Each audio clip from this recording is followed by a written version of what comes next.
you. Today is the last class of third chapter. Today finally we are going to discuss the question answer of this chapter. So first of all I request you all to open your book page number 34 where we are going to have discuss the question answer. The first question.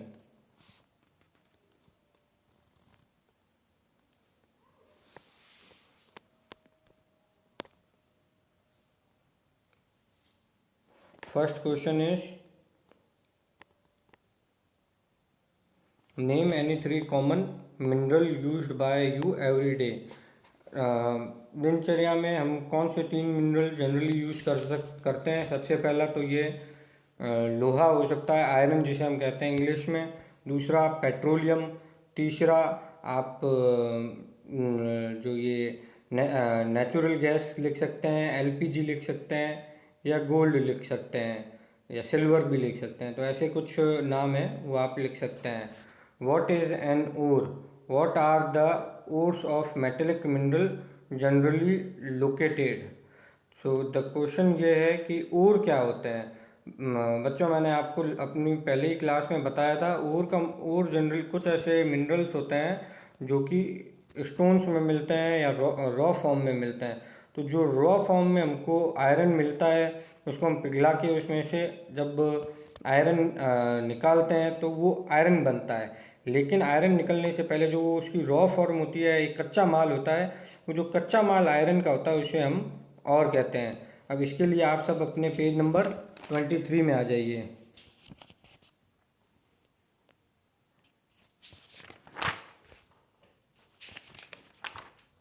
Page number 3 हमारा question था what is ओर।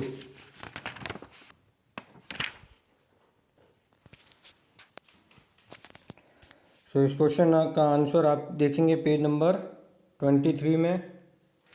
ये page है हमारा पूरा। अब मैं पास से ले जाके आपको बताता हूँ।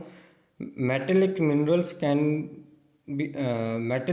कंटेन मेटल इन रॉ फॉर्म। अब आगे देखिए मैंने पेंसिल से लिखा है, सभी बच्चे इसको भी नोट कर लीजिए। The raw form of iron is known as iron ore, right. तो ये जो हमारा क्वेश्चन था इसका ये आंसर है। अब इसके बाद उसी क्वेश्चन में एक और चीज़ पूछी गई है कि जो ये आयरन ओर है वो हमें कहाँ से मिल सकता है, कहाँ से प्राप्त हो सकता है। तो उसके लिए भी आप पेज नंबर 23 के बाद में है पेज नंबर 24। जो टॉपिक का नाम है डिस्ट्रीब्यूशन ऑफ मिनरल, उसके अंदर देखेंगे जनरली ये third line, first second third line है। थर्ड लाइन का लास्ट शब्द स्टार्ट हो रहा है यहाँ से। देखिए जनरली जो लिखा हुआ है शब्द, generally metallic minerals are found in igneous and metamorphic rock formation that form large plateaus.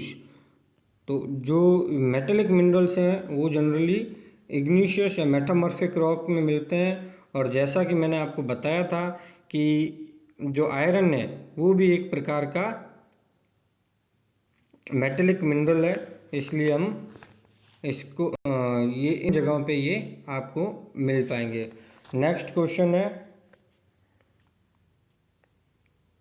Name any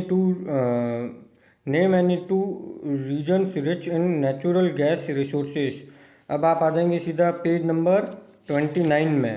जो 29 नंबर पेज है उसके अंदर टॉपिक दिया हुआ है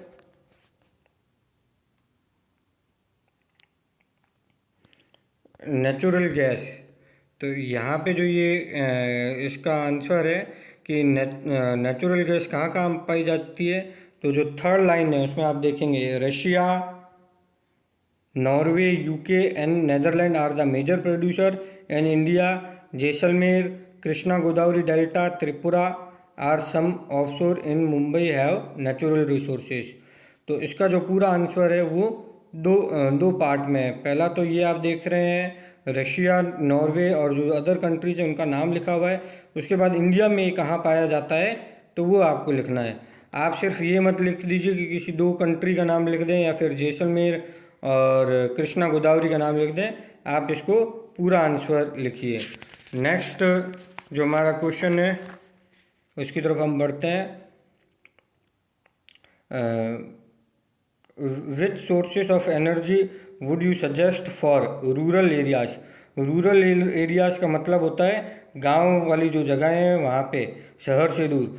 तो वहाँ पे जनरली जो यूज़ किया जाता है वो तो है आप सब लकड़ियाँ यूज़ की जाती है, लेकिन उसकी जगह पे हम सजेस्ट करेंगे कि वहाँ पे सोलर विंड एनर्जी या फिर अगर एलपीजी अगर पहुँच सकती है तो ऐसी एनर्जी यूज़ की जाए। तो इसका आंसर होगा सूरज से बनने वाली सोलर एनर्जी और विंड एनर्जी। कोस्टल एरियाज, जो कोस्टल एरियाज हैं जहाँ पर पानी की मात्रा भी अधिक है, वहाँ पे आप कौन से एनर्जी के सोर्सेज यूज़ करेंगे। तो वहाँ पे जो एनर्जी की सोर्सेज हैं वो टाइडल पावर एनर्जी जो मैंने आपको बताया था उसका आप लिखेंगे। फिर एरिड रीजन। एरिड रीजन का मतलब ऐसी जगह जहाँ पे सूखी हो, जहाँ पर पानी की कमी हो। तो जनरली जहाँ पे पानी की कमी है तो हो सकता है कि वहाँ पे धूप या फिर सूरज की रोशनी प्रचुर मात्रा में हो। तो ऐसी रीजन्स में जनरली सोलर एनर्जी यूज होती है या फिर आप विंड एनर्जी का भी यूज़ कर सकते हैं। नेक्स्ट क्वेश्चन है, give 5 ways in which you can save energy at home. Give 5 ways in which you can save energy at home. मैं चाहूँगा कि इसका आंसर आप अपनी मर्जी से लिखें, अपने मम्मी से पूछ के लिखेंगे तो वो आपको बहुत अच्छे से बता पाएंगे कि किस तरीके से वो बिजली की बचत करती है, किस तरीके से वो खाने की बचत करते हैं और किस तरीके से वो पानी की भी बचत करते हैं। तो वो जो तरीके आपको बताते हैं वो तरीके आपको लिखने हैं। लेकिन अभी मैं आपको एक छोटा सा इसका कुछ एग्जांपल्स भी दे देता हूँ। गिव 5 वेज लिखा हुआ है। 5 वेज में पहला तो आ जाएगा बिजली का अच्छे से यूज़ करना, दूसरा आ जाएगा पानी का अच्छे से यूज़ करना, तीसरा आ जाएगा फूड का अच्छे से यूज़ करना। इसके अलावा जब भी आप घर में कपड़े सुखाते हैं तब आपको कपड़े सुखाने को ड्रायर की बजाय धूप में सुखाने चाहिए। इस तरीके से भी एनर्जी बचा सकते हैं। तो और एक और पॉइंट है कि आप खाना जब भी बनाते हैं तो कुकर में बनाइए तो उससे एनर्जी बचती है। खाना बनाने से पहले आप सब्जी वगैरह सब काट के रखें, इससे भी आप एनर्जी बचा सकते हैं। आप धीमी आंच पे खाना बनाएं, इससे भी आप एनर्जी बचा सकते हैं। नेक्स्ट अब हम पढ़ते हैं क्वेश्चन आंसर जो है सेकंड पार्ट जो है tick the correct answer. Tick the correct answer. Which one of the following is not a characteristics of mineral. तो इसका आंसर है सी, दे आर इनएग्जॉस्टिबल। यानी कि जो ऐसे मिनरल्स का कैरेक्टरिस्टिक्स बताओ कि वो कैरेक्टरिस्टिक बताओ जो उनमें नहीं है। तो एक कैरेक्टरिस्टिक्स है दे आर इनएग्जॉस्टिबल, यानी कि वो कभी समाप्त नहीं हो सकते हैं। लेकिन जैसा कि मैंने आपको पढ़ाया था कि पेट्रोल वगैरह हैं वो सब खत्म हो सकते हैं, इसलिए हम लिखेंगे दे आर इनएग्जॉस्टिबल। इसमें आंसर होगा। Which of the following is leading producer of copper of the world. तो इसका आंसर है Ghana, B. Third, which of the following practice is not to conserve LPG in kitchen. तो इसमें आपका आप जब देखेंगे कि कौन सी ऐसी प्रैक्टिस है जो आपको करनी चाहिए।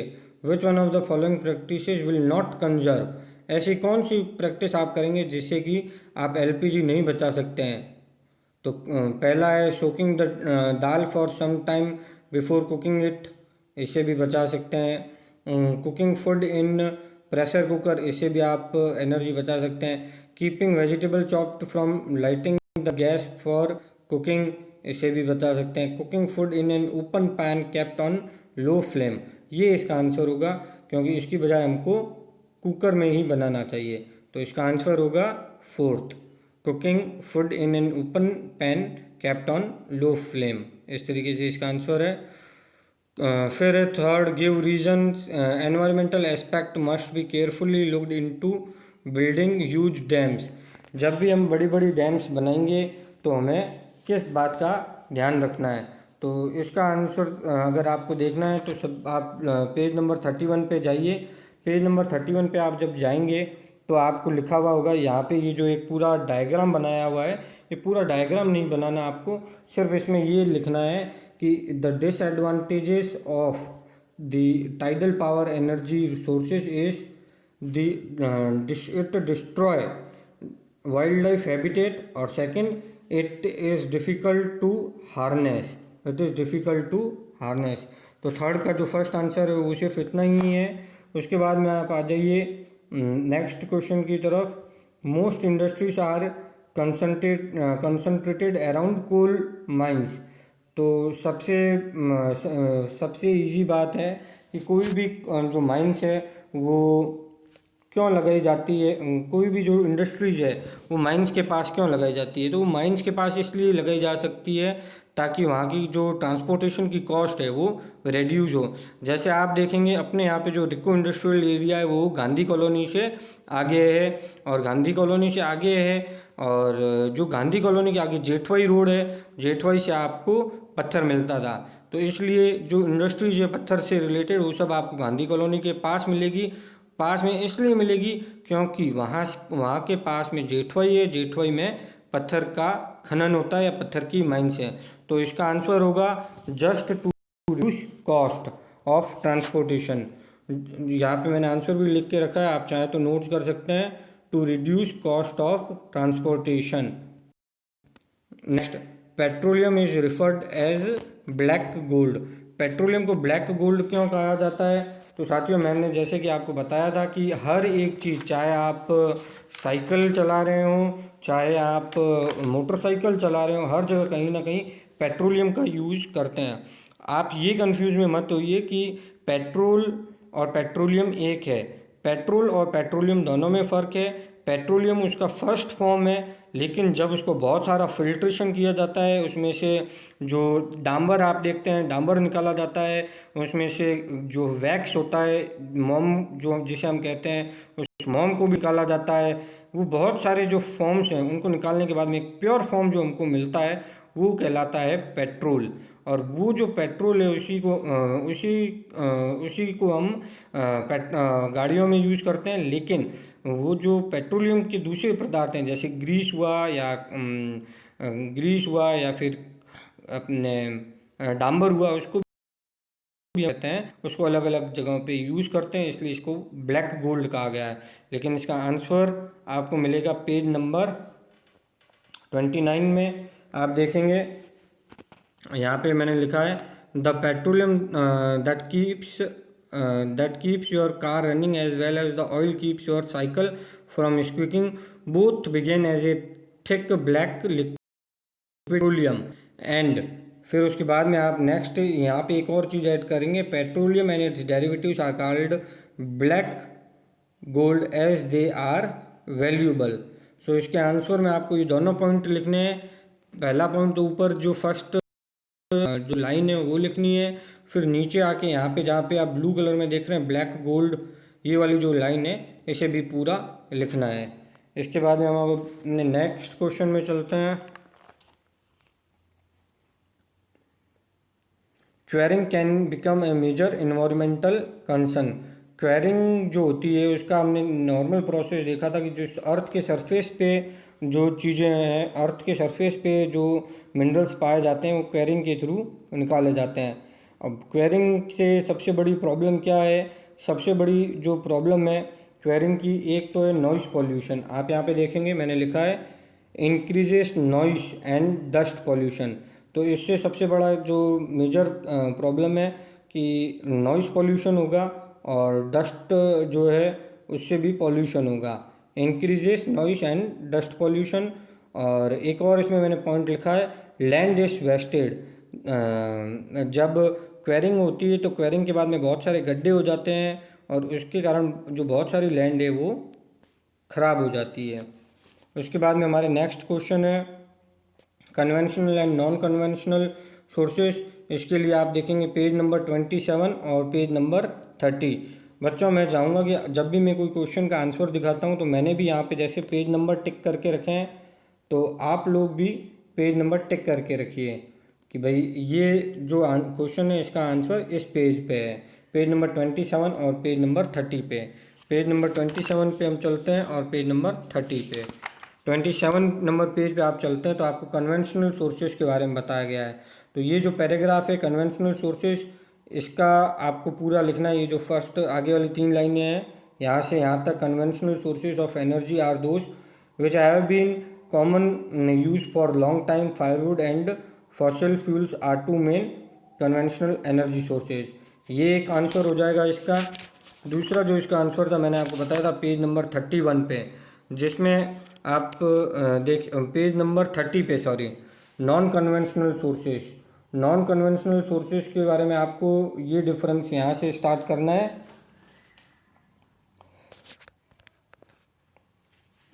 ये जो लाइन है यहाँ से, conventional sources such as solar energy, wind energy, tidal energy which are renewable and do not cause environmental pollution. तो सबसे बड़ी बात ये है कि नॉन कन्वेंशनल जो रिसोर्सेज हैं उसमें और इसमें ये डिफरेंस है कि एक तो ये जो है नॉन कन्वेंशनल, ये एनवायरनमेंट में कोई खतरा इसको, तो ये एनवायरनमेंट में कोई पॉल्यूशन करते हैं. ये इसका एक बहुत बड़ा मेरिट है. उसके बाद में हम नेक्स्ट चलते हैं. कन्वेंशनल नॉन कन्वेंशनल का डिफरेंस देख लिया पेज नंबर 27 और पेज नंबर 30 पे मैंने आपको बताया है. सेकंड है बायोगैस एंड नेचुरल गैस. तो सबसे पहले तो अपन देख लेते हैं नेचुरल गैस में क्या है और बायोगैस क्या है. इसके लिए पेज नंबर 29 निकाल लीजिए आप लोग. पेज नंबर 29 जैसे ही आप निकालेंगे उसमें जो टॉपिक है नेचुरल गैस, उस नेचुरल गैस में जो पॉइंट नंबर फर्स्ट है,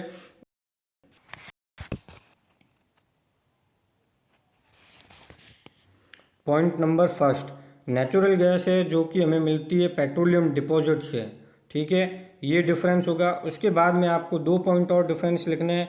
एक तो ये नॉन रिन्यूएबल है, एक बार अगर पेट्रोल ख़त्म हो गया तो हमें ये मिलने वाला नहीं है. दूसरा कि एक और इसका पॉइंट है कि ये कन्वेंशनल सोर्स ऑफ एनर्जी है. तो कुल 3 इसके डिफरेंस हो गए. पहला तो नेचुरल गैस जो है वो पेट्रोलियम डिपॉजिट से बनता है, दूसरा ये नॉन रिन्यूएबल है, तीसरा ये कन्वेंशनल सोर्स ऑफ एनर्जी है. अब इसी का जो सेकंड पार्ट है उसके लिए अपन चलते हैं पेज नंबर 34 में, जिसमें बताया गया है कि बायोगैस क्या है. जैसा मैंने आप सबको बताया था कि बायोगैस जो है वो काऊ डंग से मिलती है या डेड प्लांट से मिलती है. तो एक तो ये डिफरेंस हो जाएगा. फर्स्ट लाइन ये आप देख लीजिए, organic waste such as dead plant, animal material, animal dung and kitchen waste. एक तो ये हो जाएगा इसका कि ये जो हमने लास्ट पढ़ा था नेचुरल गैस का, वो तो हमको पेट्रोलियम से मिल रहा था, लेकिन ये हमको मिलता है ऑर्गेनिक वेस्ट से. उसके बाद में 2 और डिफरेंस आपको लिखने हैं. एक तो ये रिन्यूएबल रिसोर्सेज है. आप और जो भी गाय का जो गोबर है उसके जो बायोगैस बना सकते हैं, या सड़े गड़े जो फ्रूट्स वेजिटेबल्स हैं उनसे भी बनता है, इसलिए ये नॉन रिन्यूएबल है, बार बार इसको बनाया जा सकता है. और दूसरी चीज़ है कि ये कन्वेंशनल सोर्स में आती है. तो कुल 3 डिफरेंस इसके हो गए. वैसे जैसे कि मैंने आपको नेचुरल गैस के 3 डिफरेंस बताए थे, फेरस और नॉन फेरस. फेरस और नॉन फेरस में मैं बच्चों एक चीज़ आपको बताना चाहता हूँ. फेरस और नॉन फेरस, जो आयरन है उसका साइंटिफिक नेम जो है वो फेरम कहलाता है. फेरम, फेरम यानी कि जहाँ फेरम है वो तो कहलाएगा फेरस मटेरियल, और जहाँ पे फेरस नहीं है वो कहलाएगा नॉन फेरस मिनरल्स. तो फेरस का मतलब है आयरन, जहाँ पे आयरन है वो कहलाएंगे फेरस मटेरियल, जहाँ पे आयरन नहीं है वो कहलाएंगे नॉन फेरस मटेरियल. तो इसका आंसर आप देख सकते पे, आप सभी पेज नंबर 23 पे जाइए. आज की क्लास थोड़ी बड़ी हो गई है क्योंकि क्वेश्चन आंसर्स थे, लेकिन आप सबसे मैं आशा करता हूँ कि आप इसको अच्छे से पढ़ेंगे और कोई भी प्रॉब्लम आती है तो मुझसे पूछ लेंगे. पेज नंबर जो हमारा है वो है 23. उसमें जो ये डिफरेंस दिया हुआ है फेरस और नॉन फेरस का, इसका आपको थोड़ा बच्चों बड़ा आंसर लिखना है क्योंकि इसमें पूरा डिटेल में पूरी चीज़ बताइए. मेटेलिक से स्टार्ट करना है. Metallic mineral contain in raw form, यहाँ से लेके ये पूरी लाइनें करके फिर ये नॉन मेटेलिक का जो लिखा हुआ है यहाँ तक पूरा का पूरा आंसर आपको लिखना है. फिर उसके ये था डिफरेंस हमारा फेरस और नॉन फेरस मटेरियल का.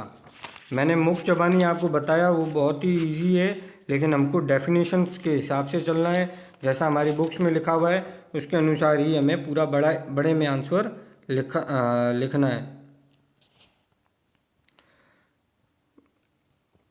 अब आप देखिए कि जो फेरस और नॉन फेरस मिनरल्स में जो आपने आंसर लिखा है उसको आप चाहे तो छोटा कर सकते हैं इस पॉइंट में। और जो इसका एक नेक्स्ट क्वेश्चन उन्होंने पूछा metallic and non metallic forms minerals, तो इसमें आप ये पूरा लिख दीजिए और इस तरीके से ये पूरा आ जाएगा। अगर आपको जो फोर्थ वाला आंसर है उसमें ये पूरा आंसर फोर्थ का फोर्थ मैंने यहाँ पे लिखा है, आंसर फोर्थ का फोर्थ, उसमें आप ये पूरा लिख लेंगे। और जब यहाँ पे अगर आपको आंसर फोर्थ का थर्ड कहते हैं तो यहाँ पे आप सिंपली फेरस और नॉन फेरस का डिफरेंस लिख के ये आंसर पूरा कर सकते हैं। सो आशा करता हूँ कि इस क्लास को भी आपने अच्छे से पढ़ा होगा, और अगर आपको कोई प्रॉब्लम है तो आप मुझसे पूछ सकते हैं। So I hope you all have done enjoying this class. I have tried my best to give you the short answers, but as you all know, we have that for getting in the depth knowledge, or you can say that whatever you want to study, we can go in a shortcut. But shortcut is good for a learning. But when you have to answer, when you are going to write the answers, if you will learn a one page of answer, then only you will be able to give the answer of half page in your exams. So it is better we go through the long answer, so that in exams if we forget something, थोड़ा अगर आप भूल भी जाते हैं exam के समय में तो आपको प्रॉब्लम नहीं होगी। तो इसलिए आप ज़्यादा से ज़्यादा लर्न कीजिए। आशा करता हूँ कि ये क्लास भी आपको पसंद आई होगी, आपने इन्जॉय किया होगा। Thank you, have a nice day, have a great holidays. I hope जल्दी कोविड ख़त्म हो जाए और हम सब एक साथ हों। Thank you, have a nice day.